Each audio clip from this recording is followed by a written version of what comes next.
नमस्कार। Welcome to वेदअप। वेदअप के YouTube platform पर आप सभी का स्वागत है। आज का हमारा जो टॉपिक है और बहुत ही इम्पोर्टेंट टॉपिक है अर्थमेटिक्स के लिहाज से। तो अभी हमने बैक टू बैक यानी पीछे हमने पढ़ा था टाइम एंड वर्क, वो भी मैंने बताया था आपको कि जितने भी कॉम्पिटिटिव एग्जाम में होता है जहाँ पे क्वांट पूछा जाता है और अर्थमेटिक में सबसे इम्पोर्टेंट सेक्शन में से एक है time and work, TSD time speed and distance, profit and loss. तो यह भी बहुत ही इंपॉर्टेंट टॉपिक है। इसमें भी आपको बहुत सारा कॉन्सेप्ट नहीं पढ़ना है, ठीक है, लेकिन इसमें जो क्वेश्चन की वैरायटी वह अनंत बन सकते हैं। यानी टाइम एंड स्पीड ऐसा ऐसा सेक्शन है जहाँ पे केवल एक फार्मूला स्पीड बराबर होता है डिस्टेंस बाय टाइम। इस पे ही कितने प्रकार से क्वेश्चन बनाया जा सकता है आप आने वाले वीडियो में, आने वाले समय में भी देखेंगे। तो यह बहुत ही इंपॉर्टेंट टॉपिक है और बहुत ही इंटरेस्टिंग टॉपिक है और इससे जो क्वेश्चन बनते हैं वह बहुत अच्छे बनते हैं, क्योंकि यहाँ पे क्या होता है कि कम बातों में ज़्यादा बातें बोली जा सकती हैं। तो इस वजह से क्या होता है, कम आंकड़े देकर ज़्यादा चीज़ें पूछी जा सकती है। तो कॉन्सेप्चुअली ये बहुत अच्छा चैप्टर होता है। यानी आपको कॉन्सेप्ट बहुत अच्छा क्लियर होना चाहिए। तो इस चैप्टर में सबसे बेसिक रिक्वायरमेंट है कि आपके कॉन्सेप्ट बिल्कुल क्लियर होने चाहिए, तभी आप क्वेश्चन को कर पाओगे, ठीक है। और अगर केवल आप सोच रहे हो फार्मूला रट लेने से तो ज़रा सा भी क्वेश्चन घुमा देगा, ज़रा सा भी क्वेश्चन में अलग आंकड़ा देगा तो आपके जो फार्मूले हैं वहाँ पे फेल हो जाएंगे। तो सबसे ज़रूरी चीज़ है कि आप पहले बेसिक को समझो। तो जैसे मैंने बोला कि सबसे बेसिक और सबसे ज़रूरी चीज़ आपको जो जानना होता है यही है कि स्पीड बराबर होता है, स्पीड इक्वल्स टू होता है distance by time. Distance equals to time divided by time. जैसे अगर बोला जाए कि कार की गति 60 किलोमीटर प्रति घंटा है, तो किलोमीटर क्या हुआ, डिस्टेंस हुआ, और आवर क्या रिप्रेजेंट कर रहा है, टाइम को, ठीक है। तो यह फार्मूला आपकी जुबान पे एकदम बिल्कुल रटा होना चाहिए। और इसको केवल स्पीड बराबर टाइम बाय डिस्टेंस नहीं, अगर आपसे कुछ भी पूछा जाए, अगर आपसे डिस्टेंस पूछा जाए तो आप तुरंत बोल सको कि यस इंटू टी। अगर आपसे टाइम पूछा जाए तो आप तुरंत बोल दो कि डिस्टेंस बाई स्पीड, ठीक है। यानी तीनों में से अगर कुछ भी बोला जाए तो आपको तुरंत बताने आना चाहिए। अब जैसे बात करते हैं कि हमको दिया कि स्पीड बराबर क्या होता है, हमने बोला कि इसको स्मॉल में लिख लेते हैं, अभी रहने देते हैं, डिस्टेंस बाई टाइम। अगर मान लो कि डिस्टेंस इक्वल हो, यानी हम दो डिस्टेंस की बात कर रहे हैं, ए से बी के बीच में, ए से बी के बीच की बात कर रहे हैं, अगर ए से बी के बीच की दूरी अगर हमारी क्या है, डी है, अगर हमारा डिस्टेंस कांस्टेंट होगा तो बताओ, अगर डिस्टेंस कांस्टेंट होगा तो क्या कहोगे आप, स्पीड किसके इन्वर्सली प्रोपोर्शनल हो जाएगा, टाइम के। पहला चीज। अगर मान लो कब, जब डिस्टेंस हमारा कांस्टेंट हो, जब डिस्टेंस कांस्टेंट हो, पहला। ऐसा भी हो सकता है कि आपका क्या हो, स्पीड कांस्टेंट हो और डिस्टेंस और टाइम बदल रहे हो। तो जो देखो, जब अगर आपका टाइम कांस्टेंट होगा, टाइम कांस्टेंट होगा तो क्या होगा, आप कहोगे जो स्पीड होगी वह किसके प्रोपोर्शनल हो जाएगी, डायरेक्टली प्रोपोर्शनल हो जाएगा डिस्टेंस की। यानी अगर आप डिस्टेंस बढ़ाओगे तो स्पीड बढ़ जाएगी, या स्पीड अगर आप बढ़ा दोगे और टाइम सेम है तो वह क्या करेगा, ज़्यादा दूरी कवर कर लेगा। या आप डिस्टेंस को बढ़ा दे रहे हो तो उस डिस्टेंस को उसी समय में कवर करने के लिए क्या करना पड़ेगा, हमें स्पीड बढ़ानी पड़ेगी। तो दूसरी हमको रिलेशन मिला स्पीड और डिस्टेंस में। तीसरा, मान लो आपका स्पीड कांस्टेंट हो, तब जब स्पीड कांस्टेंट होगा तो डिस्टेंस और टाइम में क्या होगा, डायरेक्टली प्रोपोर्शनल होगा। इसका क्या मतलब हुआ कि मान लो आपने स्पीड फिक्स कर दिया, किसी दूरी, आपकी गति फिक्स हो गई है, तो अगर आप दूरी बढ़ाओगे तो जाहिर सी बात आपको ज़्यादा समय लगेगा, क्योंकि उसी चाल से आप चल रहे हो, राइट। और अगर आप टाइम कम कर दो, अगर आपको कम टाइम में जाना है और टाइम आप स्पीड आपकी वही है, तो आप क्या है, डिस्टेंस कम कवर कर पाओगे। तो तीन चीज़ें यहाँ बिल्कुल आपको आनी चाहिए, क्योंकि यहीं से क्या होगा, सारा क्वेश्चन हम करेंगे। देखो फार्मूला हमको रटने की जरूरत नहीं है, ये 3 चीज़ें बेसिक समझ जाओगे तो फिर हम क्या है, हमको एस स्पीड और डिस्टेंस, टाइम और डिस्टेंस, स्पीड और टाइम में जब एक रिलेशन मिल जाएगा तो हम इसको अप्लाई कर सकते हैं, रेशियो के थ्रू से हम क्वेश्चन को सॉल्व करेंगे। तो इसके बाद हम रेशियो का यूज करेंगे और रेशियो को हमने सीख रखा है पहले से, ठीक है। तो जैसे अगर हमसे बोला जाए, मान लो पहला ही था कि अगर डिस्टेंस कब सेम हो, ठीक है, तो अगर कोई एक कार से जाता है, मान लो S1 स्पीड से जाता है तो उसको 12 घंटे लगते हैं। डिस्टेंस जब हमारा देखो सेम है, कांस्टेंट है, और S2 स्पीड से जाता है तो उसको कितना समय लगता है, मान लेते हैं 10 घंटा लगता है। तो बताओ S1 और S2 में क्या रिलेशन आप निकाल सकते हो, कैसे यूज करोगे। देखो हमको पता है जब स्पीड कांस्टेंट होती है तो स्पीड क्या हो जाता है, टाइम के इन्वर्सली प्रोपोर्शनल हो जाता है। यानी हम कहेंगे S1 अपान में S2 इक्वल्स टू कितना हो जाएगा, T2 अपान में T1, ठीक है। तो यानी S1 और अगर S2 का हमको रेशियो निकालना होगा तो आप क्या बोलोगे, यह हो जाएगा 10/12, यानी 5/6। या हम इस तरह से लिखेंगे कि देखो टाइम का स्पीड हमको टाइम का रेशियो दे रखा है T1 और T2, सॉरी, अगर हम कहें मान लो 2 कार है, इस तरह से हम कहते हैं एक कार A है एक कार B है। कार A की स्पीड कितना है, S1 है, और कार B की स्पीड कितना S2 है। तो बताओ टाइम का रेशियो हमको कितना दिया है इनके, 12:10 का। तो जाहिर सी बात है जब स्पीड क्या होगी हमारी, जब हमारा डिस्टेंस फिक्स हो जाएगा तो अगर हमारी स्पीड ज़्यादा होगी हमको कम समय लगेगा, अगर या हमको ज़्यादा समय लग रहा है तो इसका क्या मतलब हुआ, अगर हमको ज़्यादा समय लग रहा है तो हमारी स्पीड कम होगी। तो अगर हमको स्पीड निकालना होगा तो हम क्या करेंगे, इसका इन्वर्सली प्रोपोर्शन होता है। तो ये 10 रेशियो कितना हो जाएगा, 12। तो ये कितना हो जाएगा, 5/6। ये हमको मिल गया स्पीड का रेशियो। इसी तरह मान लो अगर हमको कोई दूसरा कंडीशन दिया हो, हमको मान लो दिया हो कि स्पीड S1 स्पीड से कोई जाता है तो वह कितना है, मान लो कोई A है, कार है, वह S1 स्पीड से जाती है तो वह 100 किलोमीटर कवर कर लेता है। और B कार है, अगर वह S2 स्पीड से कवर करे तो मान लो वह 120 किलोमीटर कवर कर लेता है।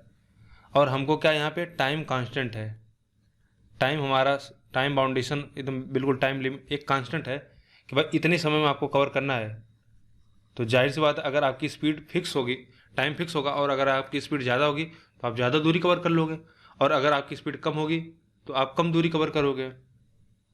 तो हम जानते हैं कि अगर हमारा टाइम कांस्टेंट होता है तो स्पीड क्या हो जाती है, डिस्टेंस के डायरेक्टली प्रोपोर्शनल होता है। और ये हम डायरेक्ट समझ भी सकते हैं ना कि अगर हमारा टाइम कांस्टेंट है यानी एक हमारा निश्चित समय है, तो उस समय में अगर हमारी स्पीड ज़्यादा होगी तो हम ज़्यादा दूरी कवर करेंगे, और स्पीड अगर हमारी कम होगी तो हम कम दूरी कवर करेंगे। तो हम कहें अगर हमको डिस्टेंस का रेशियो मिला पता है कितना है, 100/120, तो बताओ स्पीड का रेशियो निकाल सकते हो आप, बिल्कुल बोलोगे यह कि इसकी स्पीड रेशियो हो जाएगा कितना, 100, और इसका भी 120। क्यों, क्योंकि देखो डायरेक्टली प्रोपोर्शनल है तो हम उल्टा नहीं करेंगे, तो वही हमारा रेशियो होगा। तो कितना हो जाएगा, 5/6, ये हमारे स्पीड का रेशियो आ जाएगा। बस अभी समझो इन सारी चीज़ों को, ये सारे क्वेश्चन जब हम आएंगे तो वहाँ पे बहुत यूजफुल होगा। इसी छोटे से कॉन्सेप्ट को हम बड़े से अच्छा क्वेश्चन करेंगे। और अगर ये छोटी चीज़ें आप नहीं जानते हो तो फिर आपको वेरिएबल से XY लेके करना पड़ेगा या फार्मूला रटना पड़ेगा। और मैंने आपको पहले ही एडवाइस कर दिया है कि आप जितना वेरिएबल से XY लेने से बच सको उतना बचने का प्रयास किया करो। एक तीसरी कंडीशन लेते हैं। तीसरी कंडीशन हमारी क्या है कि मान लेते हैं हमारा स्पीड कांस्टेंट है। अब हमारा स्पीड कांस्टेंट है तो स्पीड कांस्टेंट होगा तो हमको पता क्या है, टाइम डायरेक्टली प्रोपोर्शनल होगा डिस्टेंस के। तो मान लेते हैं कि कोई T1 समय में 10 किलोमीटर कवर करता है और T2 टाइम में 20 किलोमीटर जाता है। 2 कार हैं A और B। तो बताओ अगर टाइम का रेशियो निकालना हो तो कैसे निकालोगे। तो चूंकि देखो स्पीड फिक्स हो गई, तो अगर हम ज़्यादा समय के लिए ट्रेवल करेंगे तो हम ज़्यादा दूरी तब कवर करेंगे, कम दूर समय के लिए ट्रेवल करेंगे तो कम दूरी तक ट्रेवल करेंगे। तो यह हुआ A B। और अगर हमको कहें कि हमको डिस्टेंस का रेशियो दिया कितना, 10/20, तो बताओ टाइम का रेशियो निकाल सकते हो कितना, 1:2, मतलब 10:20 ये भी होगा तो कितना हो जाएगा, ये भी 10:20 होगा तो आप कहोगे 1:2। तो ये छोटी सी चीज़ है, आपको बिल्कुल समझ में आनी चाहिए कि इस छोटे से कॉन्सेप्ट का पूरे पूरे टाइम एंड स्पीड में इसका यूज होने वाला है, इसको बढ़िया से समझ लीजिएगा। अब हम आगे बढ़ेंगे, कुछ छोटी छोटी चीज़ें और सीखेंगे। तो सबसे पहले एक चीज़ आपको जानना चाहिए कि यूनिट को चेंज करने के लिए कभी कभी बार बार आता रहता है। तो जैसे हमारा आ जाए कभी क्वेश्चन में किलोमीटर पर आवर, और हमको इसको निकालना हो किस में, मीटर पर सेकंड में, तो बार बार हम नहीं करेंगे कि 1 किलोमीटर में कितना होता है 1000 मीटर, और 1 घंटे में कितना सेकंड होगा आपको 3600 सेकंड, और इसको सॉल्व करोगे तो ये कितना आ जाएगा 5/18 मीटर पर सेकंड।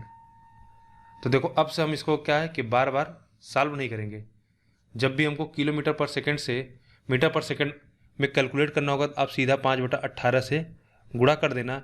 अगर उसी तरह सेम अगर आपको मीटर पर सेकंड से अगर किलोमीटर पर आवर में बदलना है तो अब 18/5 से गुणा कर देना, जस्ट इसका रिवर्स हो जाएगा।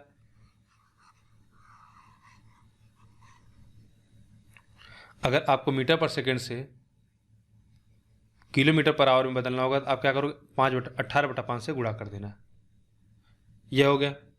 और कुछ जैसे यूनिट आपको आना चाहिए कि 1 किलोमीटर में कितना मीटर होता है, आप कहोगे 1000 मीटर। छोटी छोटी चीज़ें, 1 घंटे में 60 मिनट, और 1 मिनट में 60 सेकंड, बिल्कुल छोटी छोटी चीज़ें, ठीक है।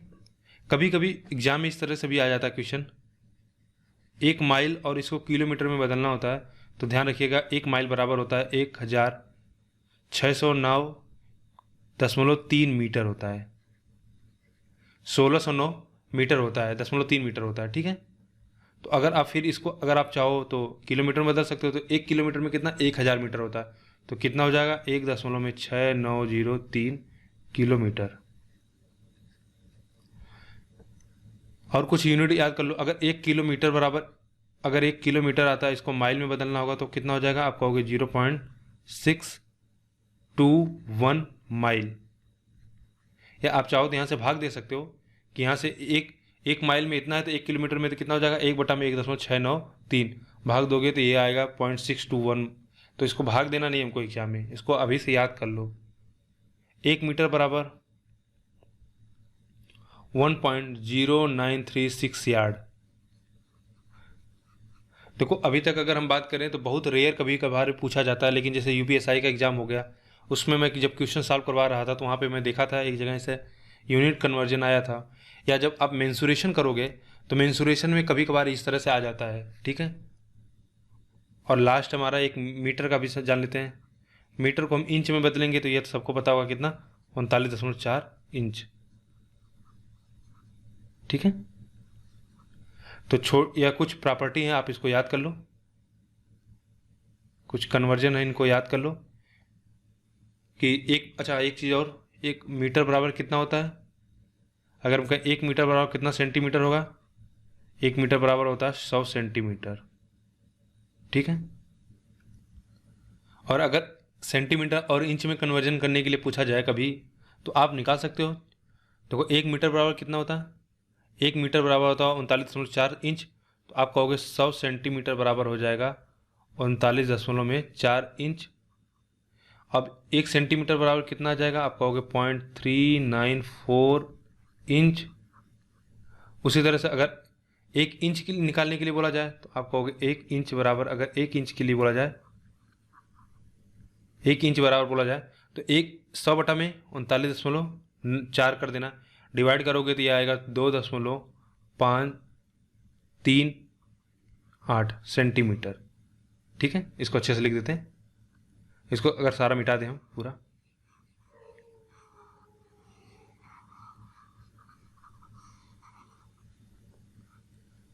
यही लिख देते हैं इसको, तो यह कितना हो जाएगा, 1 सेंटीमीटर बराबर हमने बोला 0.394 इंच, और 1 इंच बराबर अगर हमको बोला जाए, 1 इंच बराबर 1 इंच बराबर कितना सेंटीमीटर होगा, तो आप कहोगे 2.538 सेंटीमीटर। ठीक है, तो इनको याद कर लेना, बहुत ही इंपॉर्टेंट है। अगर मैं बात करूं तो यह ऊपर वाले तो बिल्कुल इंपॉर्टेंट है। माइल कभी कभार पूछा जाता है, लेकिन याद करके रखना। मीटर और सेंटीमीटर में पूछा जाता है, बार बार आता है। यार्ड आप याद कर सकते हो, तो याद कर, देखो याद तो सब कर लेना। कभी कभार हो सकता है कि छोटा सा क्वेश्चन हो और बस केवल आपको यूनिट कन्वर्ट ना करना है, ऐसा क्वेश्चन बिल्कुल आसान हो, तो बिल्कुल एक क्वेश्चन छूट जाएगा आपका। आगे बढ़ेंगे। अब हमारा जो कॉन्सेप्ट है अगला, एवरेज स्पीड का। तो एवरेज का चैप्टर तो हमने पढ़ लिया है, तो बस एवरेज स्पीड क्या होगी अगर हम आपसे पूछें, एवरेज स्पीड आपसे पूछें तो क्या बोलो, एक सेकंड।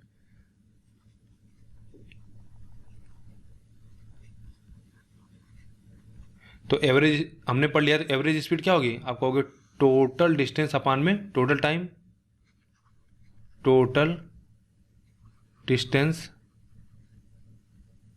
बाई टोटल टाइम, यानी टोटल डिस्टेंस और टोटल टाइम टेकन, जितना समय लिया गया, यही हमारा क्या होगा, एवरेज स्पीड होगी। बस सिंपल सा है, इसको याद कर लो कि टोटल टाइम। इसको याद क्या करना, आप अगर एवरेज का कॉन्सेप्ट जानते हो तो फिर ये जानोगे कि भाई टोटल स्पीड, एवरेज स्पीड बराबर क्या होगा, टोटल डिस्टेंस अपान में टोटल टाइम।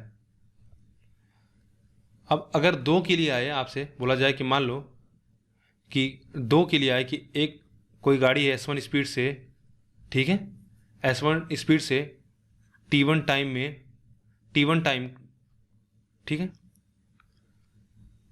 कि S1 स्पीड से T1 टाइम में D1 स्पीड ट्रेवल करता है, और अगर S2 स्पीड से T2 टाइम में D2 स्पीड ट्रेवल करे, तो बताओ एवरेज स्पीड क्या होगी।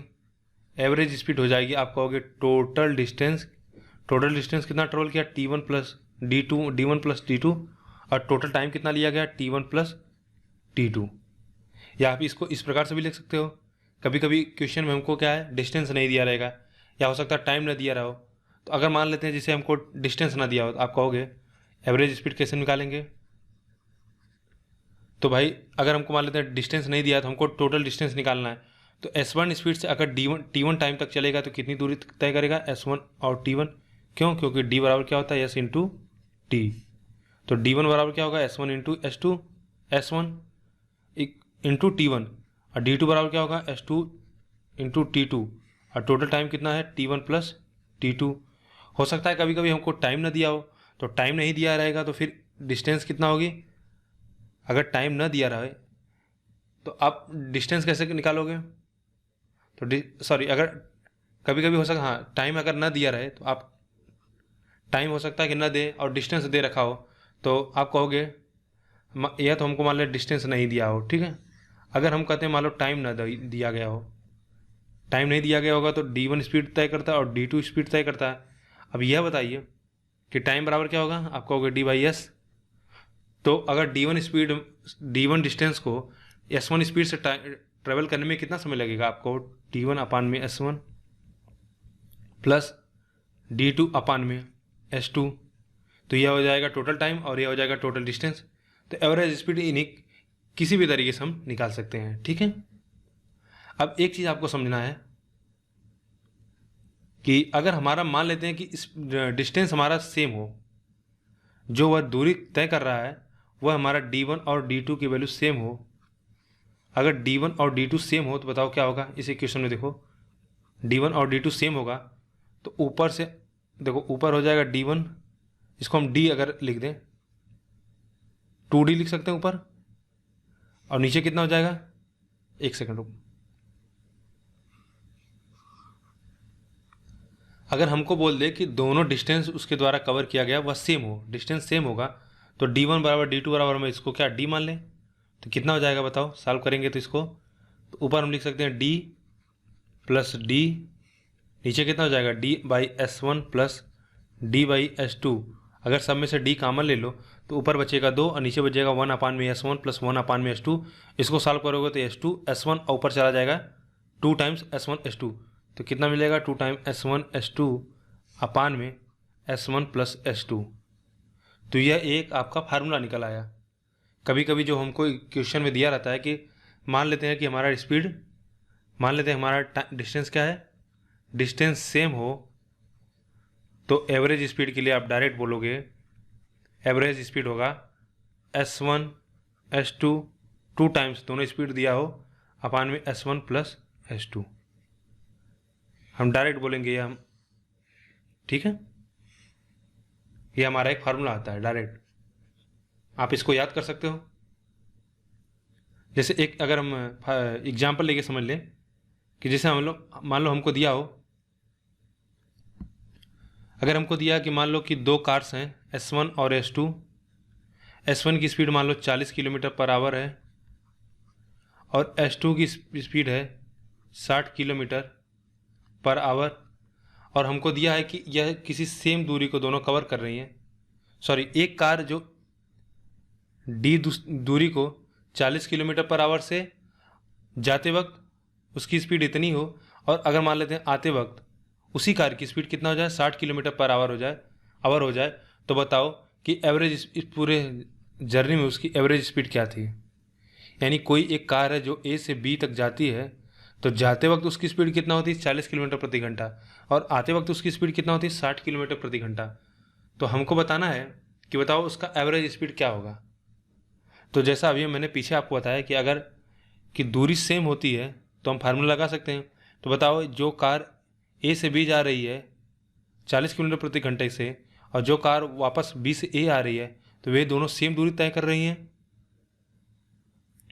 40 किलोमीटर प्रति घंटा जाने से भी वह डी दूरी का कवर कर रही है, और 60 किलोमीटर प्रति घंटा वापस आने में भी वह क्या है डी दूरी ही कवर कर रही है। यानी दोनों स्थितियों में डिस्टेंस हमारा सेम है, तो एवरेज स्पीड क्या हो जाएगा, एवरेज स्पीड हो जाएगा 2 टाइम्स 40 S1 इंटू S2 60 अपान में S1 प्लस S2।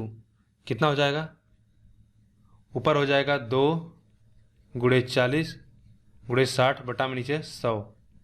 देखो 2 जीरो से 2 जीरो काट दो, 6 दूनी 12, 6 चौक 24 दूना 48 किलोमीटर प्रति घंटा।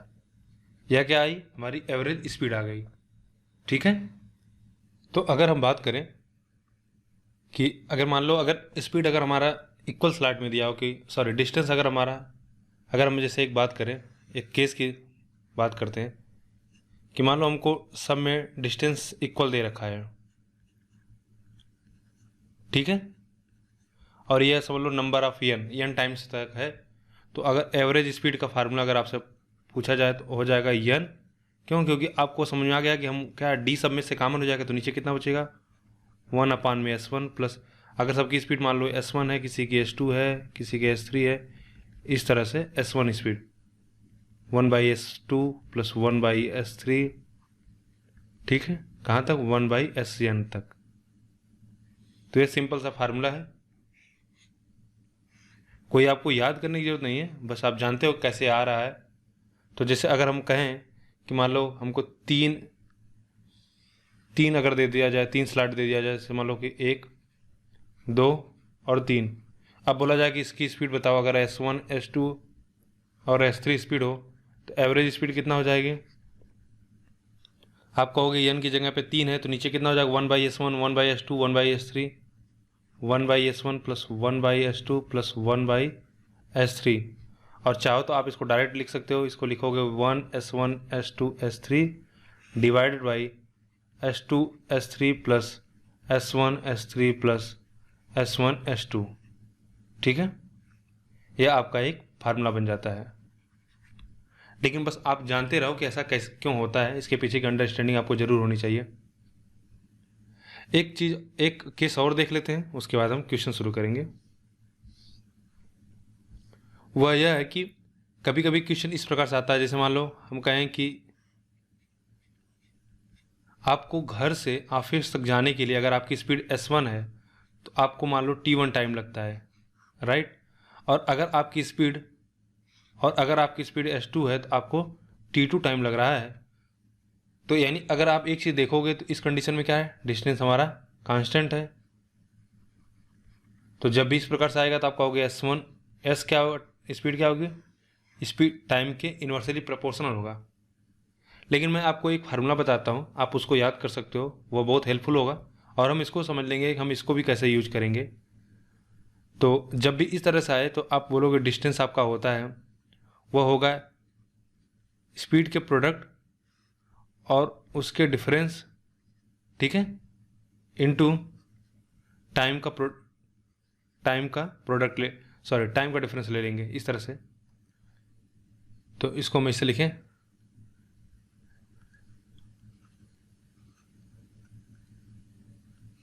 T1 और T2, यानी टाइम का क्या हो गया, डिफरेंस। तो बस इसका याद करने का तरीका क्या है कि स्पीड और स्पीड का डिफरेंस डिवाइड कर देंगे और फिर टाइम का डिफरेंस देखेंगे। तो यह जो सिंबल है यह डिफरेंस का सिंबल है, जो बड़ा होगा उसमें से छोटा सा घटा देंगे। जैसे एक क्वेश्चन के थ्रू समझते हैं तो शायद बात समझ में आए आपको। जैसे मैंने बोला कि दिया है कि मान लो कोई व्यक्ति है, ठीक है, मान लो कभी कभी इस तरह से क्वेश्चन आता ना कि दे रखा हो कि मान लो कोई व्यक्ति 4 किलोमीटर प्रति घंटा की स्पीड से अगर वह अपने घर से ऑफिस के लिए जाता है तो वह क्या होता है, 15 मिनट लेट हो जाता है। अगर वह 4 किलोमीटर प्रति घंटा की स्पीड से जाता है तो वह 15 मिनट लेट हो जाता है। लेकिन अगर वह 6 किलोमीटर प्रति घंटे की स्पीड से जाए तो क्या होगा, वह 10 मिनट पहले पहुंच जाता है। 10 मिनट पहले पहुंच जाता है। तो बताओ घर से ऑफिस के बीच में डिस्टेंस कितना है। तो देखो सबसे पहले हम समझते हैं कि रेशियो का हम कैसे यूज करेंगे। तो चूंकि हमको पता है कि देखो घर से ऑफिस की दूरी जो है वह क्या है, कांस्टेंट है। तो घर से ऑफिस के बीच की दूरी जो कांस्टेंट है तो स्पीड का जो रेशियो होगा वह क्या हो जाएगा, टाइम के इन्वर्सली प्रोपोर्शनल हो जाएगा। तो स्पीड का रेशियो कितना, 6:4, 4:6। तो टाइम का रेशियो कितना हो जाएगा, टाइम का रेशियो हो जाएगा 6:4 यानी 3:2। अब एक चीज और बताइए कि वह 15 मिनट लेट पहुंचता है। अगर हम इसको मान लो ग्राफ पे रिप्रेजेंट करें, इस तरह से अगर हम ग्राफ पे रिप्रेजेंट करें तो मान लो अगर यह उसको घर से ऑफिस पहुंचने का एक नॉर्मल टाइम है तो क्या होता है कि अगर वह 4 की स्पीड से जाता है तो वह 15 मिनट लेट पहुंचता है, यानी 15 मिनट उसको क्या होता है, ज़्यादा समय लगता है। उसको पहुंचना चाहिए T1 टाइम पे तो उसको 15 मिनट क्या है, ज़्यादा समय लग रहा है। और लेकिन अगर वह क्या 6 किलोमीटर प्रति घंटे की स्पीड से जाए, यह कितना, 4 किलोमीटर, और लेकिन अगर वह 6 किलोमीटर प्रति घंटे से जाए तो 10 मिनट पहले पहुंच जाता है। तो क्या हो रहा है, 10 मिनट अर्ली, यानी 10 मिनट पहले पहुंच जा रहा है। तो हम कहेंगे कि यानी टाइम का डिफरेंस कितना हो रहा है। तो आप कहोगे टोटल जो टाइम का डिफरेंस आ रहा है वह कितना आ रहा है, वह आ रहा है 10 + 15 कितना, 25 मिनट का लेट आ रहा है। तो यह हमारा टाइम का क्या है, यह हमारा टाइम का रेशियो है। इनके द्वारा लिया गया समय का अनुपात कितना, 3:2 है। तो यह बताओ एक का गैप हमको दे रखा कितना, यह आ रहा है 25 मिनट। तो यानी अगर T1 उसके द्वारा कितना समय लिया जाएगा, आप कहोगे उसके द्वारा समय लिया गया 75 मिनट। तो 75 मिनट से T1 की स्पीड कितना है, उसकी स्पीड है 4 किलोमीटर। तो टोटल डिस्टेंस कितना हो जाएगा, आप कहोगे 4 kilometre per hour plus 75 minute है। तो इसको क्या आवर में बदल दो, 15 × 75, 15 × 4 = 60। तो कितना आ गया, 5 किलोमीटर। तो यह हम रेशियो से इस तरह से कर सकते हैं। लेकिन देखो इसी क्वेश्चन को हम फार्मूला कैसे अप्लाई करेंगे, हमको बस डिस्टेंस पूछा है, हमने क्या बोला, प्रोडक्ट ऑफ स्पीड और प्रोडक्ट डिफरेंस ऑफ स्पीड। तो इनकी डिफरेंस कितना है, 2 इंटू डिफरेंस ऑफ टाइम। तो टाइम का डिफरेंस कितना है, एक 10 मिनट पहले पहुंच जा रहा है और एक 15 मिनट बाद पहुंच रहा है। तो कितना डिफरेंस हुआ, 25 का मिनट है। तो इसको भी आप क्या करो, आवर में कन्वर्ट कर लो, ठीक है। कितना हो जाएगा, देखो 6 से काट देंगे तो यह हो जाएगा 10, 2, 5 से काट देंगे तो 5, यानी कितना जाएगा, 5 किलोमीटर। तो यानी इस तरह से जब भी क्वेश्चन आएगा तो हम वहां पे इस फार्मूले का यूज कर सकते हैं, ठीक है। तो ऐसी जगहों के लिए यह बहुत इंपॉर्टेंट है। और इसको देखो कई तरीके से किया जा सकता है। जैसे यही क्वेश्चन था, हम इसको कई तरीके से कर सकते हैं। अगर इसको मैं आपको इस तरह से बोलूँ, बिल्कुल बेसिक से, जैसे बुक वगैरह में दिया रहता है कि हमको दिया कि देखो डिस्टेंस सेम है, डिस्टेंस अगर सेम है तो मान लो कि इसके बीच में कितना डिफरेंस है, x किलोमीटर है। तो जब वह x किलोमीटर के हिसाब से, देखो जब वह 4 किलोमीटर प्रति घंटे के हिसाब से जाएगा तो उसको 15 मिनट ज़्यादा समय लगेगा। और जब वह 6 किलोमीटर प्रति घंटे के हिसाब से जाएगा, देखो यह x है, यह क्या हो गया, टाइम, और यह भी टाइम हो गया। तो कितना समय एक्स्ट्रा लग रहा है, आप कहोगे 25 मिनट, 25/60 कर देंगे। इसको भी सॉल्व कर लो तो वही आएगा आंसर। यहाँ से भी अगर आप x सॉल्व करोगे तो कितना आएगा, 5 किलोमीटर। तो आप बिल्कुल बेसिक से भी कर सकते हो, और यहाँ पे एक परसेंटेज भी अप्लाई कर सकते हो। अगर परसेंटेज से भी करना चाहो तो इस क्वेश्चन को कर सकते हो। सभी तरीके जान लो। देखो यहाँ पे क्या आ रहा है कि अगर हमने डिस्टेंस बोला कांस्टेंट है, डिस्टेंस कांस्टेंट हो गया तो स्पीड क्या हो जाएगा, 1/t। यानी स्पीड क्या होगा, स्पीड और प्रोडक्ट का रेशियो जो हो जाएगा वह क्या होगा, कांस्टेंट होगा। तो याद करिए जब हम परसेंटेज के चैप्टर करा रहे थे तो आपको वहाँ पे बताया था कि प्रोडक्ट कांस्टेंसी जहाँ पे भी होगा वहाँ पे हम ए बी रूल अप्लाई कर सकते हैं, राइट। ए बी रूल क्या था कि जहाँ पे भी प्रोडक्ट क्या होगा, 2 प्रोडक्ट कांस्टेंट होगा, वहाँ पे हम ए बी रूल अप्लाई कर सकते हैं। तो क्या यहाँ पे ऐसा केस हो रहा है, बिल्कुल हो रहा है।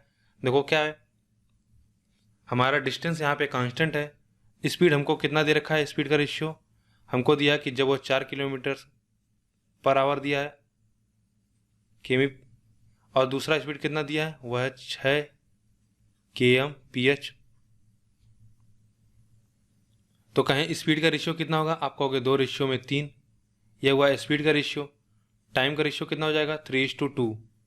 अब एक चीज़ बस आपको बताना है कि देखो यहाँ पे स्पीड में क्या हो रही है, वहाँ पे हम जानते थे कि जब प्रोडक्ट कांस्टेंसी में अगर एक चीज़ बढ़ेगी तो दूसरी चीज़ कम हो जाएगी। जैसे हमने वहाँ पे बताया था कि मान लो कोई वैल्यू, अगर इसी को देखते हैं 2 से 3 हो जा रही है कोई वैल्यू, तो कितना बढ़ी, आप कहोगे 1 की वृद्धि हुई, तो कितना पार्ट बढ़ा, 1/2 बढ़ा।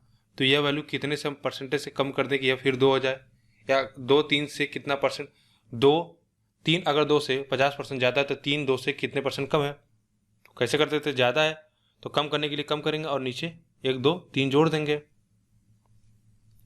तो सेम चीज़ वही है यहाँ पे, क्या +1/2 ज़्यादा है तो टाइम क्या होगा, टाइम डेफिनेटली -1/3 कम होगा।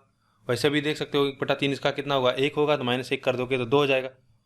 और यह जो टाइम 1/3 कम है, इसका डिफरेंस हमको दिया है कितना, 25 मिनट। 10 मिनट जल्दी और 15 मिनट लेट पहुंचता है। तो अगर 1/3 की वैल्यू 25 आ रही है तो डेफिनेटली ये वैल्यू कितनी रही होगी, आप कहोगे 75। भाई 75 रहा होगा तभी इसका 1/3 करोगे तो कितना आएगा, 25 आएगा। तो यानी ये जो यही स्पीड रही होगी वह कितना रही होगी, 75। और वैसे भी हमने निकाला था, और ये स्पीड तो कितना हो जाएगा, 75 से 25 कम कर देंगे तो यह 50 हो जाएगा। तो ए बी रूल यहाँ पे भी अप्लाई कर सकते हो। तो आप चाहो आप डिस्टेंस निकाल सकते हो, 4 किलोमीटर/आवर, 75 स्पीड है, तो इसको मिनट में चेंज कर लो, कितना जाएगा, 5 किलोमीटर। तो समझाने के लिए बस इसको बता दिया था कि आप जानते रहो कि हम ए बी रूल यहाँ पे भी अप्लाई कर सकते हैं। तो इस प्रकार के जब भी क्वेश्चन आएगा आप या तो फार्मूला अप्लाई करना, अगर फार्मूला आपको याद है, और बहुत आसान फार्मूला, कोई टफ नहीं है। और अगर आपको फार्मूला याद नहीं है तो आप बिल्कुल रेशियो मेथड करो, सबसे अच्छा है। आप बेसिक से मत करना, बिल्कुल ठीक है, आपको बेसिक से करने की कोई ज़रूरत नहीं है। आप इन तीनों में से कोई भी अप्लाई कर सकते हो, ए बी रूल या प्रोडक्ट कांस्टेंसी रूल जिसको बोलते हैं हम, या आप रेशियो से अप्लाई कर लेना या फार्मूले से करना, ठीक है। अब एक और कॉन्सेप्ट आप समझ लो, इस पे भी क्वेश्चन आता है एसएससी में, तो कई बार क्वेश्चन पूछे जाते हैं। तो अगर यह छोटा सा फार्मूला अगर आपको याद होता है तो बड़ा बेनिफिशियल होता है। देखो अगर कोई डिस्टेंस मान लो ए और बी, दो लोग एक दूसरे की तरफ चलना शुरू करते हैं, ए और बी, और बीच में कहीं मिलते हैं, ठीक है। और मिलने के बाद मान लो B1 वाला जो है यह T2 टाइम लेता है यहाँ से, इस प्रोडक्ट जहाँ पे ये मीट करते हैं, इस मीटिंग पॉइंट से ए तक पहुँचने में बी को कितना समय लगता है, T2 टाइम। और इस मीटिंग पॉइंट से बी तक पहुँचने में ए को कितना समय लगता है, अगर T1 समय लगता है। अब मान लेते हैं ए की स्पीड S1 है और बी की स्पीड S2 है, तो एक इसमें क्या होता है कि एक आप समझ लो रिलेशन होता है। अगर स्पीड का अगर रेशियो पूछने के लिए आ जाए तो आप बताओगे, डायरेक्ट बोलोगे T2/T1, √T2/T1। इस फार्मूले पे भी बहुत सारे क्वेश्चन आते हैं, हम बहुत आसानी से, अगर हमको यह याद होगा तो तुरंत हम कर लेंगे, ठीक है। लेकिन इसमें आप हमेशा ध्यान देना कि जो यह टाइम है ना, यहाँ से केवल इतना के लिए है, ठीक है। ऐसा नहीं है पूरे समय के लिए नहीं, बी से ए तक पहुँचने के लिए नहीं समय लगा, यह केवल मीटिंग पॉइंट से ए तक पहुँचने के लिए इसको T2 टाइम लगता है B2 को, और जो ए है उसको इस मीटिंग पॉइंट से बी तक पहुँचने में T1 टाइम लगता है, ठीक है। केवल यहाँ से लेकर यहाँ तक और इसको यहाँ से लेकर यहाँ तक। इस चीज़ को हम रेशियो से भी निकाल सकते हैं, लेकिन आप फार्मूला याद करो, उसके लिए मैं बोलूँगा कि यह ज़्यादा बेनिफिशियल होगा। जब आप रेशियो से करोगे और जब फाइनल में पहुँचोगे तो फिर यही आपको मिलता है। तो इससे अच्छा है कि हमको जब पता है कि इस पर क्वेश्चन पूछा जाता है तो इसको क्यों ना हम याद कर लें, और बहुत कठिन नहीं, जहाँ पे एक दो क्वेश्चन करोगे इस पर आपको यह हमेशा के लिए याद होगा। देखो इसको आप फार्मूला इस तरह से, अगर आप सोच रहे हो कि मैं फार्मूला रटने के लिए बोल रहा हूँ, तो नहीं, फार्मूला नहीं। जैसे जहाँ पे अननेसेसरी चीज़ें होती हैं, जहाँ पे एक दो क्वेश्चन के लिए आपको फार्मूला रटना पड़ता है, तो उसमें आपको फार्मूला नहीं रटना पड़ेगा। जब आप देखो ज्योमेट्री जब पढ़ोगे तो उसमें ढेर सारा आपको थ्योरम रटना पड़ेगा। अब अगर वहाँ पे आप बोलो कि मुझे थ्योरम नहीं रटना है, मुझे मतलब थ्योरम नहीं याद करना है, तो आप हर बार सिंगुलरिटी कांग्रुएंट ट्रायंगल बना के, सिमिलर ट्रायंगल बना के आप निकाल के रेशियो लगाओ, आप वहीं पहुँचोगे अल्टीमेटली। और हमको पता है कि अगर इसी थ्योरम पे कई क्वेश्चन आ रहे थे, क्यों ना हम इसको याद कर लें, अपना एग्जाम में हम 1-2 मिनट बचा लेंगे, न कि अब वहाँ चले हम थ्योरम सॉल्व करें। जैसे यही जो आ रहा है S1/, में इसको आप निकाल सकते हो रेशियो से, बहुत आसानी से आ जाएगा। तो हमको कोई ज़रूरत नहीं है कि बार बार हम इसको डिराइव करें फिर अपना क्वेश्चन सॉल्व करें। जैसे हमको क्वेश्चन अगर मान लो ऐसा दे दिया जाए कि ए बी एक दूसरे की तरफ चलना शुरू करते हैं और किसी पॉइंट सी पर मिलते हैं, और मिलने के बाद बी मीटिंग पॉइंट से ए तक पहुंचने में 9 घंटे समय लेता है, और जो बी मतलब 9 घंटे लेता है, और ए जो है मीटिंग पॉइंट से बी तक पहुंचने में 4 घंटे समय लेता है। तो बताओ इनकी स्पीड का रेशियो कितना होगा। अब इतना छोटा सा क्वेश्चन, और हमको पता है कि हर एग्जाम में इस प्रकार से क्वेश्चन पूछे जाते हैं, तो हम इसको अब अगर आप कहो कि हम इसको याद करें, यह बी की स्पीड है, बी का टाइम है और यह ए का टाइम है, अब हम इसको अगर बार बार रेशियो से निकालें, इससे अच्छा कि हमको याद है तो सीधा कर लेंगे। T2 टाइम और T1 है, कितना हो जाएगा, स्पीड का रेशियो कितना हो जाएगा 3/2। तो आप देखते ही ओरल कर सकते हो, ठीक है। अब अगला जो सबसे इंपॉर्टेंट टॉपिक है वह है हमारा रिलेटिव स्पीड का, उसको ध्यान से समझेंगे, उसके बाद हम क्वेश्चन स्टार्ट करेंगे।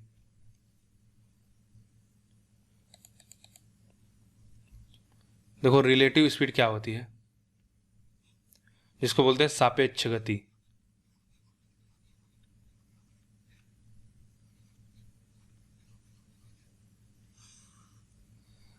सापेक्ष गति देखो क्या होता है कि एक दूसरे के सापेक्ष में, यानी जैसे मैं कहूं कि अगर मान लो यह कोई एक गाड़ी है, राइट, इसमें 2 व्यक्ति बैठे हैं और एक तीसरा व्यक्ति जो बाहर बैठा है।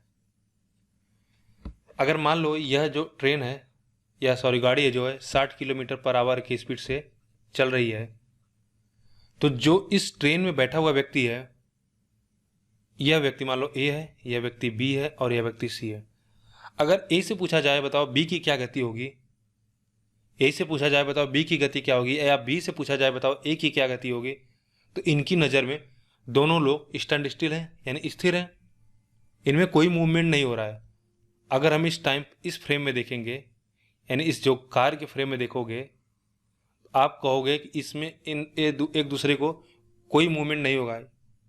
जैसे हम एक पृथ्वी पे हैं और हमको पता है कि पृथ्वी अपने एक्सिस पे क्या है, घूम रही है, ठीक है, और लेकिन क्या हमको कभी एहसास होता है, नहीं, क्योंकि हमारे आसपास जो चीज़ें वह भी उसी स्पीड से घूम रही है। तो यानी जो हमारा फ्रेम है, टाइम फ्रेम है, वह सेम है। तो यह अगर हम ए बी के सब रिलेटिव या बी को ए के रिलेटिव पूछा जाए क्या मोशन होगा, तो वह कहेगा कोई मोशन नहीं हो रहा है, यानी वे क्या है, स्थिर हैं।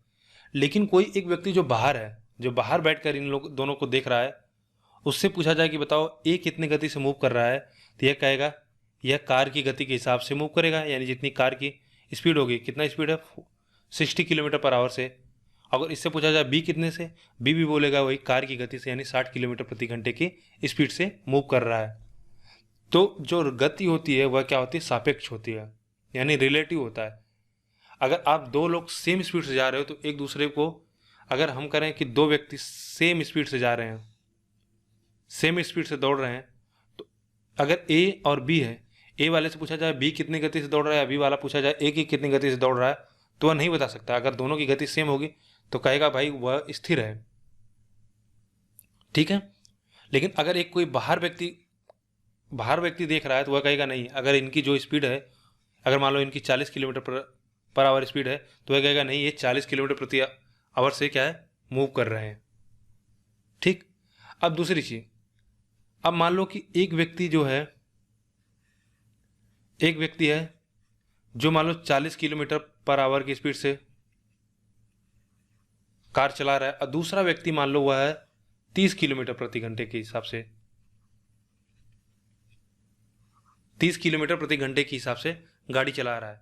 तो जो 30 किलोमीटर प्रति घंटे वाले गाड़ी में बैठा होगा और जो 40 किलोमीटर प्रति वाले घंटे वाले गाड़ी में बैठा होगा, अब इससे मान लो ए है या बी है, अब इस ए से पूछा जाए बताओ बी की स्पीड क्या होगी, तो वह कहेगा कि इसको यह प्रतीत होगा कि जो बी है यह 10 किलोमीटर पर आवर से चल रहा है। यानी इन दोनों का जो गैप होगा 40 और 30, चूंकि अगर यह भी 30 चलता यह भी 30 चलता तो दोनों को स्थिर मालूम देता है। लेकिन यह क्या 10 किलोमीटर ज़्यादा स्पीड से चल रहा है, तो इसको ऐसा लगेगा कि यह 10 किलोमीटर प्रति आवर की स्पीड से तेज़ी से जा रहा है। और इसका अनुभव आप कभी करते होंगे, अगर मान लो आप बाइक चला रहे हो, ठीक है, अगर आप बाइक चला रहे हो और कोई सामने से आपके पीछे से आपको ओवरटेक कर लेता है, मान लेते हैं उस समय आपकी स्पीड 60 किलोमीटर पर आवर है, अगर वो सामने वाला आपको 65 या 75 किलोमीटर पर आवर से ओवरटेक करता है, तो आपको लगेगा कि नहीं वो बहुत गाड़ी धीरे धीरे जा रही है, यानी 75, वह आपको यह मालूम देगा कि वो 15 किलोमीटर पर आवर से स्पीड से जा रही है, यानी वह गाड़ी आपको बहुत धीरे धीरे ओवरटेक कर रही है। लेकिन अगर मान लो उसी के पीछे कोई एक साइकिल वाले को जब 75 किलोमीटर वाली गाड़ी अगर ओवरटेक करेगी तो उसको लगेगा बहुत तेज़ी से गाड़ी निकली, क्योंकि उसके सापेक्ष इसकी स्पीड कितना होगी, 60 किलोमीटर पर आवर। और कोई व्यक्ति मान लो वह पैदल चल रहा है 1 किलोमीटर, तो उसके लिए बहुत स्पीड और ज़्यादा होगी, कितना होगी, अब कहेगा यह 74 किलोमीटर से गुजरी गाड़ी। और कोई चौथा व्यक्ति मान लो कहीं खड़ा होकर देख रहा है और उसके सामने से गाड़ी गुजरी, तो वह कहेगा गाड़ी 75 किलोमीटर के स्पीड से गुजर गई। तो यानी हमको क्या समझ में आता है, इन सब सारे डिस्कशन से यही समझ में आया कि जो स्पीड है वह रिलेटिव है, ठीक है। तो अब देखो रिलेटिव स्पीड का कॉन्सेप्ट, इसको हम क्वेश्चन में कैसे अप्लाई करते हैं उसको समझते हैं।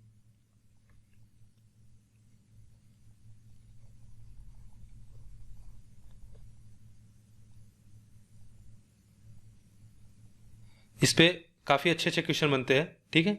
एक बार आप समझ जाओगे तो सारा झंझट खत्म, यानी आपको कॉन्सेप्ट क्लियर हो जाना चाहिए।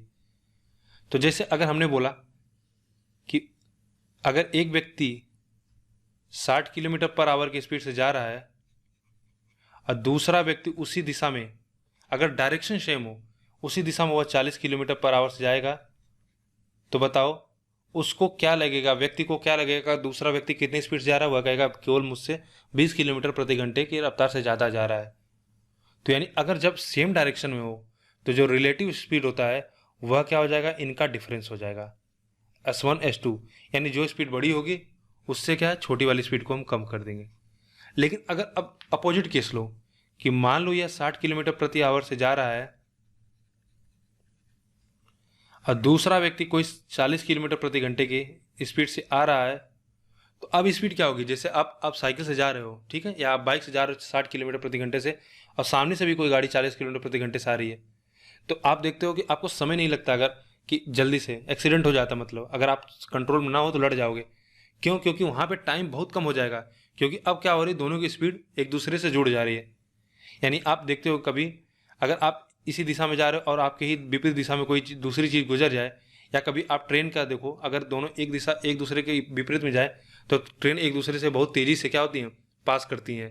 ऐसा इसलिए हमको आभास होता है क्योंकि हमको लगता है कि दोनों की गति क्या हो गई, क्योंकि मैं भी इसी स्पीड में से मैं भी आगे बढ़ रहा हूँ और इधर भी बैठा हुआ कोई व्यक्ति मान लो इस ट्रेन में बैठा और यहाँ पे कोई गाड़ी पे बैठा है, या इधर तेज़ी से मूव कर रहा है और यह इधर तेज़ी से मूव कर रहा है, तो इन दोनों व्यक्तियों को ऐसा आभास होगा कि वे क्या है, एक दूसरे की तरफ 100 किलोमीटर प्रति घंटे की रफ्तार से बढ़ रहे हैं, ठीक है। तो जो 60 किलोमीटर से बाइक चला रहा होगा उसको लग रहा होगा कि सामने वाली बाइक 100 किलोमीटर प्रति घंटे की रफ्तार से आ रही, और जो 40 वाला चला रहा होगा उसको भी लग रहा होगा कि 100 किलोमीटर प्रति घंटे की रफ्तार से बाइक उसके सामने आ रही है। तो बस यही छोटा सा कॉन्सेप्ट है कि अगर यह अपोजिट होंगे तो क्या हो जाएगा, इनका स्पीड ऐड हो जाएगा, ठीक है। तो यह हो जाएगा अगर हमारा जब सेम डिस्टेंस सेम डायरेक्शन हो और यह जब हमारा अपोजिट डायरेक्शन हो। तो जब अपोजिट डायरेक्शन होगा तो दूरी दोनों दोनों जुड़ जाएंगी, और सेम डायरेक्शन होगा तो दूरी क्या हो जाएगी, घट जाएगी। अब इसी पे देखो कई क्वेश्चन बन सकता है। जैसे अगर हमसे बोला जाए कि मान लो ए और बी है, जैसे एक बड़ा कॉमन सा क्वेश्चन आता है पुलिस और चोर का। मान लो थीफ यहाँ पे है और इन दोनों के बीच में जो डिस्टेंस है वह कितना है, 10 किलोमीटर है। उससे पहले एक और देख लेते हैं, एक दिशा में आने का हम पहले देख लेते हैं, या पहले ठीक इसी को करते हैं। तो अगर हमसे दिया हो कि एक पुलिस है जो ए स्थान पे है और एक चोर है जो बी स्थान पे है, तो पुलिस ने जैसे ही चोर को देखा, चोर तुरंत भागना शुरू किया, तो उसी समय क्या करता है पुलिस भी, यानी टाइम एकदम बिल्कुल टाइम सेम है। जैसे ही पुलिस भागेगा, चोर भागेगा, पुलिस भी वैसे भाग रहा है, और इनके बीच में शुरुआत की दूरी कितना है, 10 किलोमीटर है। तो बताओ चोर को पुलिस कितने समय में पकड़ लेगी। तो अगर हमको मान लो इसका स्पीड दे रखा है कितना, 60 किलोमीटर पर आवर, और इसकी स्पीड दे रखी हो 40 किलोमीटर पर आवर। तो एक चीज बताइए, अगर हम कहें एक घंटे में, सॉरी 10 किलोमीटर है ना, तो यानी तो इस क्वेश्चन को आप कैसे करोगे, अगर आपको रिलेटिव स्पीड का अगर कॉन्सेप्ट क्लियर ना हो, तो आप बोलोगे कि मान लेते हैं कि इसको यह कुछ दूरी पे जाके, मान लेते हैं इसको यक्स दूरी जाने के बाद पुलिस इसको चोर को पकड़ लेता है। क्यों? क्योंकि भाई जाहिर सी बात है, पुलिस की स्पीड क्या है, ज़्यादा है, चोर की स्पीड कम है, तो अल्टीमेटली क्या है, पुलिस चोर को पकड़ लेगा। अब यह अगर यक्स दूरी पे हो गया तो हमको पता है कि टाइम सेम है, दोनों एक साथ दौड़ना शुरू करता है। जब पकड़ेगा तो यानी ए से लेकर एक्स तक जाने में समय और बी से लेकर एक्स तक जाने में समय सेम है, क्योंकि जैसे पुलिस ने देखा चोर को, चोर ने भागना शुरू किया, तो पुलिस ने भी भागना शुरू किया। तो अगर आप बोलोगे कि भाई डिस्टेंस सेम है, तो टाइम सेम है, तो आप क्या करोगे, टाइम सेम है तो बस टाइम सेम है तो अप्लाई कर दोगे आप फार्मूला, कहोगे कि टाइम सेम हो गया तो टाइम की वैल्यू क्या होती है, टाइम होता है डिस्टेंस अपान में स्पीड। तो d1 s1 equals to d2 s2 कितना हो जाएगा, आप कहोगे पुलिस ने कितना डिस्टेंस कवर किया, 10 किलोमीटर यह दौड़ेगा प्लस x और कवर करेगा, कितने स्पीड से, 60, और चोर कितना दौड़ा होगा, ये वह बस केवल x किलोमीटर, कितने स्पीड से, 40। यहाँ से सॉल्व करोगे और x आपको मिल जाएगा। फिर जो भी पूछा होगा, आप टाइम पूछा होगा तो किसी एक इक्वेशन रख के टाइम निकाल लोगे। यह बिल्कुल बेसिक्स है, लेकिन हमको देखो यह नहीं करना है, ठीक है, हम कहीं भी इसको यूज नहीं करेंगे। अब हमको देखो एक चीज़ बस समझना है कि रिलेटिव स्पीड हम कैसे यहाँ पे यूज कर सकते हैं। तो देखो अगर इसकी स्पीड 60 किलोमीटर प्रति घंटे है, यानी यह क्या है, एक घंटा में 60 किलोमीटर कवर करेगा, और यह एक घंटे में कितना कवर करेगा, आप कहोगे 40 किलोमीटर। यानी अगर एक घंटा दोनों दौड़ें तो आप कहोगे कि एक घंटा अगर दोनों दौड़ते हैं तो यह 20 किलोमीटर से क्या हो जाएगा, एक्स्ट्रा कवर कर लेगा। 20 किलोमीटर क्या होगा, ज़्यादा दौड़ जाएगा।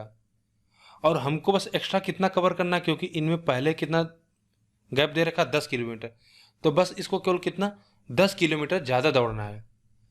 तो जब देखो, तो रिलेटिव स्पीड आप निकालोगे, आप कहोगे रिलेटिव स्पीड कितना हो जाएगी, रिलेटिव स्पीड हो जाएगी, डिस्टेंस कितना होगा, तो इनके बीच में डिस्टेंस कितना होगा। अब देखो हम बस इसके बीच की रिलेटिव बात कर रहे हैं कि यानी जो गैप है वह कितना, केवल 10 किलोमीटर का है, तो आप कहोगे 10 किलोमीटर। टाइम हमसे पूछा है और रिलेटिव स्पीड कितना हो जाएगी, आप कहोगे रिलेटिव स्पीड हो गया, सेम डायरेक्शन में जा रहे हैं तो एक 60 जाएगा, दूसरा 40 जाएगा, तो कितना हो जाएगा, 20। तो टाइम कितना हो जाएगा, 1/2, 1/2 आवर, या आप बोल दो कितना, 30 मिनट। अब देखो मैं यही चीज़ यहाँ से समझ सकते थे, अब डायरेक्ट अगर आप थोड़ा सा रीजनिंग लगा सकते हो, तो देखो एक घंटे में 60 किलोमीटर दौड़ता है, एक घंटे में 40 किलोमीटर दौड़ता है, तो मैंने बोला कितना गैप है, यानी एक घंटे में 20 किलोमीटर का दूरी एक्स्ट्रा कवर करेगी पुलिस। इसको कितना एक्स्ट्रा कवर करना है, 10 करना है। तो जब एक घंटे में 20 एक्स्ट्रा कवर कर रही है तो आधे घंटे में कितना कवर कर लेगी, 10 किलोमीटर अगर कवर करना है तो वह कितना, हाफ एन आवर में कवर कर लेगी। तो यही हमारा कितना आया, 30 मिनट आया। अब इसी को थोड़ा सा रिवर्स कर दो कि मान लो कोई दो कार हैं, ए और बी, वे एक दूसरे की तरफ चलना शुरू करती हैं तो वे कब मिलेंगी। सेम अगर डाटा हो 10 किलोमीटर, अगर वो एक दूसरे की तरफ चल रहे हैं तो कब मिलेंगी। तो आप कहोगे रिलेटिव स्पीड हम निकालेंगे यहाँ से, कितना हो जाएगा, यह हो जाएगा टाइम स्पीड कितना, डिस्टेंस कितना है 10 है। रिलेटिव स्पीड जब भी निकालना हो रिलेटिव स्पीड, तो जिनके जिनके बीच में निकालना होता है तो उनके बीच का पहले हमको क्या डिस्टेंस पता होना चाहिए। ठीक है, डिस्टेंस अगर हमारा उनके बीच में रिलेटिव डिस्टेंस कितना 10 है, टाइम हमसे पूछा जा रहा है, और रिलेटिव स्पीड कितना होगी, अब यहाँ पे ऐड हो जाएगी तो कितना हो जाएगा 60 + 40 कितना हो जाएगा 100। तो डिस्टेंस हमारा कितना निकल गया है 1/10 आवर, या हम कहें 6 मिनट। बात क्लियर हुई। अब इस पे देखो हम खूब क्वेश्चन करेंगे, ढेर सारा क्वेश्चन करेंगे। जितना क्वेश्चन करेंगे उतना ही अच्छा हमारा कॉन्सेप्ट होगा। बताने को अभी एक दो चीज़ें और हैं, लेकिन हम उसको क्वेश्चन के थ्रू करेंगे तो ज़्यादा समझ में आएगा। तो ओवरऑल पूरा जितना थ्योरेटिकल पार्ट था इसमें हमने डिस्कस कर लिया, इससे ज़्यादा कुछ भी ज़रूरत नहीं है। अब थोड़ा बहुत अगर आपको बताना है ट्रेन और बोट एंड स्ट्रीम, तो उसको जब वहाँ पे हम क्वेश्चन शुरू करेंगे तो उसको उसी समय डिस्कस कर लेंगे। छोटा सा कॉन्सेप्ट है कि प्लेटफॉर्म और ट्रेन का। अब बोट एंड स्ट्रीम में तो आपको बिल्कुल अप स्ट्रीम और डाउन स्ट्रीम, तो छोटा छोटा कॉन्सेप्ट है, उसको हम उसी के साथ डिस्कस कर लेंगे। तो इस वीडियो में केवल हम इतना ही रखते हैं, फिर हम अब क्या करेंगे अगली वीडियो, उसमें हम क्वेश्चन डिस्कस करेंगे। ठीक है, अगर वीडियो आपको पसंद आ रही है तो वीडियो को लाइक करिए, चैनल को सब्सक्राइब करिए, और वीडियो देखने के लिए आपका बहुत बहुत धन्यवाद।